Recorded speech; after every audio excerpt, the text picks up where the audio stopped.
देखिए next question क्या दे रखा है, a 6% solution of glucose, molar mass दे रखा है हमें 180 gram per mole, is isotonic with 2.5% solution of unknown organic substance, calculate the molecular weight of unknown organic substance.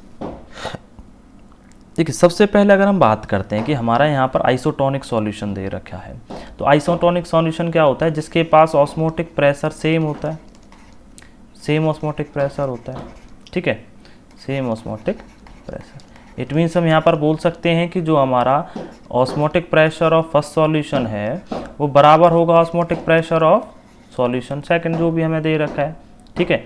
तो हमारा ऑस्मोटिक प्रेशर को निकालने का फॉर्मूला क्या होता है, वो होता है CRT, ठीक है, बराबर C।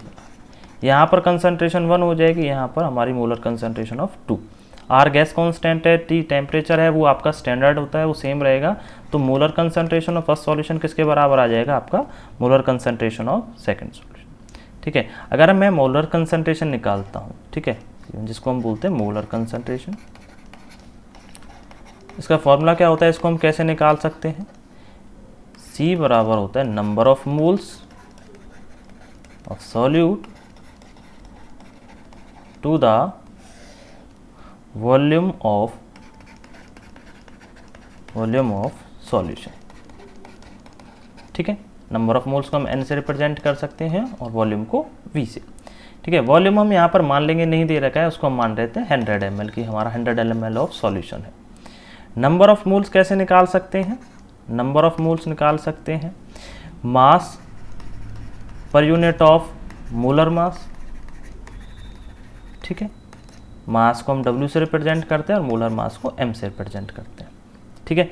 तो यहाँ पर C की जगह रखें तो इसकी जगह क्या रखते हैं, W1/M1 अपॉन V, ठीक है। ऐसे ही यहाँ पर हो जाएगा W2/M2/V2, ठीक है। अच्छा, अगर हम यहाँ पर फर्स्ट के लिए मास की बात करते हैं, W1 की बात करते हैं, W1 हमें कितना दे रखा है, देखिए यहाँ पर आपको दे रखा है 6%, ठीक है। तो इट मीन 6% ऑफ 100 है, 6 ही आएगा आपका। तो मास कितना हो जाएगा आपका 6 डिवाइड बाई M1 कितना दे रखा है आपको, M1 दे रखा है, देखिए molar mass of first solution दे रखा है 180 ग्राम, ठीक है। तो यहाँ पर लिख देंगे 180, वॉल्यूम है हमारा 100 माना है हमने, ठीक है। दूसरे का हमें देखिए मास कितना दे रखा है 2.5, कितना दे रखा है 2.5, मोलर मास ऑफ 2 हमें निकालना है, ठीक है, बाई 100। तो ये तो 100 से 100 कैंसिल आउट हो जाएगा, आपका आएगा 6/180 इज इक्वल टू 2.5/M2, ठीक है। तो यहाँ से M2 क्या आ जाएगा आपका 2.5 इंटू 180/6, ठीक है। पॉइंट हटाओगे मल्टीप्लाई में आ जाएगा आपका यहाँ पर 10, ठीक है, 0 से 0 कैंसिल आउट हो जाएगी और 6 3 जा 18, 25 इंटू 3 करोगे तो ये कितना आएगा 75 ग्राम पर मोल, ठीक है। तो वही आपका क्या होगा molar mass of the unknown जो ऑर्गेनिक सब्सटेंस है, उसका मोलर मास क्या आएगा 75 ग्राम पर मोल आएगा, ठीक है। यही क्वेश्चन हमसे पूछ रहा था।